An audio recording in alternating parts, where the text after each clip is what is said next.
you mentioned kind of the mentality of a fighter, kind of that side. On a serious note, Ryan Garcia pulls out of the Javier Fortuna fight. Yeah.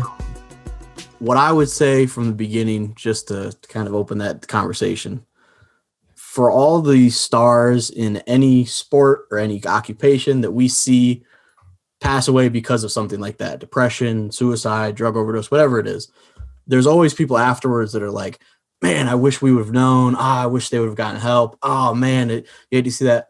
This is what is good. This is Ryan Garcia taking some inventory of his life. We don't know the details, but he is doing what after the horrific thing happens, where you go back and say, oh, I wish we would have had this happen. He's doing that ahead of time. So for anyone that makes jokes about it, slap yourself. We don't know the details, but I'm hoping he gets everything in order that he needs to. Young kid too. As boxing fans, we're selfish. Sure. We want the fight. We don't. But as a man, as a human, friend or somebody, hey man, get your mental right. That comes first before anything. Yeah. You gotta make sure, you're together if you're gonna get yourself in the ring. So young guy. First. Yeah. Hoping he gets everything squared away. But yeah, for anyone that would make a shitty joke about that or downplay it, then I don't want to see you ever say anything about anything bad happen to anyone and say, oh man, gone too soon. Oh, we wish we would have known. I wish they would have done something. Wish they would ask for help, because that's what this is. But I just want to say this for Ryan. Yeah. I know he's a father of two, and he's got I can't imagine at 22 years old having two kids and the situation he's in. I'm just going to say that what the people around him have to understand is they have to get on the best page for what's best for Ryan, because what's going to be best for Ryan is going to what's be best for his family and the people around him. So I can only kind of guess and assume maybe some of the problems around him, but that's all. Is if people are pulling him this way or they're upset with him about this or that, they got to remember that, you got to let this kid do what's best for him and his health, because he's the breadwinner, from the people in his circle to the family. This is the guy who's going to take care of everybody. So, and a human being, even above beyond that. Right. Of course, always that. But I'm saying, even beyond that is, just remember, this is the guy who's risking his life in the ring to take care of not only himself, but a lot of people around him. So everyone's got to get on the same page for Ryan and kind of just, make sure that he's all right. What do you think, SP, from a fighter side? Before Shawn goes, I had somebody reach out to me about it and was just talking about how much money he got and what. Money doesn't solve everything. I promise you. I'm doing okay in life. It's just money is not everything. No. I know people with nothing and the most happiest people in the world, and people that got everything and mentally destroyed. Yeah. Just because you got money don't mean you got everything. I promise you. It's just different. I mean, my hat says more money, more problems. Perfect time to wear that. I mean, it's just one of those things where it might not be the same problems that you had when you were broke, but it's different problems, and there's different mental capacity issues and everything like that. But from a fighter side, SP, how difficult is that, just to kind of be on the fast track? And obviously he's kind of getting everything quicker than you got it, as far as belts and the platform he's on and everything with that. Yeah. Excuse me. I'm just trying to find the information for this foundation that I'm dealing with right now, called Giving Hour. I'll try to get the most. We'll put it on the. It'll be on the screen, and I know we'll do that too. Let me answer your question, then I'll just speak briefly about that. So here's the thing: we're human, and I think that in our line of work and a lot of other athletes, entertainers, so on and so forth, there's a lot expected of us. It's almost like we're expected to have one face all the time. And what people don't realize is that we have to have a different face, not only a different face, but a different personality all day. And I'll use myself as an example. Right now, I'm in my podcast room. If my son comes in here, I'm still with y'all. I'm working. It's a different type of energy. When he comes in here, immediately I have to watch my mouth. I got to watch what I say. I have to change my energy to cater to him. And then when he leaves the room, boom, I got to go right back to being who I am. Yeah. I mean, it plays with you. I wake up in the morning and I'm with my sons until I got to go for the first workout. Once I go to that workout, I got to be a fighter. I got to be mean. I got to be an athlete. I got to be up and having fun or whatever the case may be with my training partners and so on and so forth. And then when I come home, I got to turn off all that competitive juice real quick to get with my wife. If she's got a diaper that needs to be changed or, something that needs to be put away, so on and so forth. We have all these different hats that we have to wear, all these different energies and personalities that we have to manage all day, every day. And my feeling is that he's been pulled in a few different directions and he's kind of lost track of exactly what he wants and or maybe what he wants has been pulled away from him. And so he's like, hold on a second. This is not what I expected. This is not the way it's supposed to be going. What I say to him is thank you for stopping it now, because the worst could happen, which is we all blow up. The worst could happen is we keep our mouth shut until it's too late.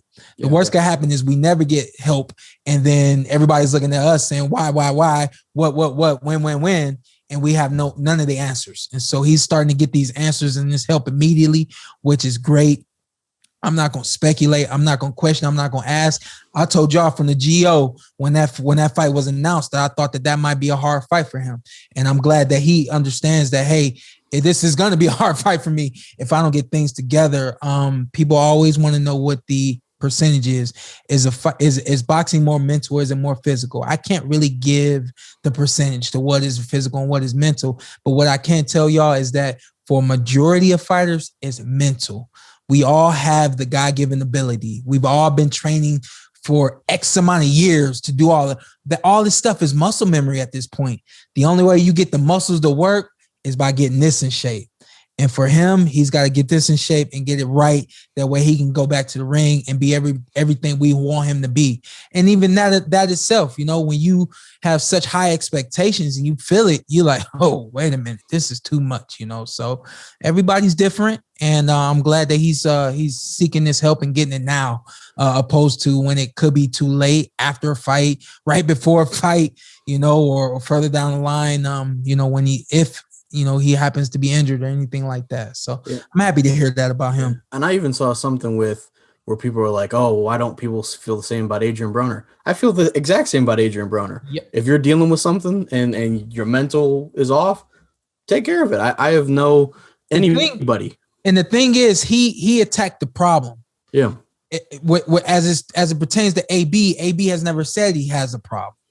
AB has never come out and said anything.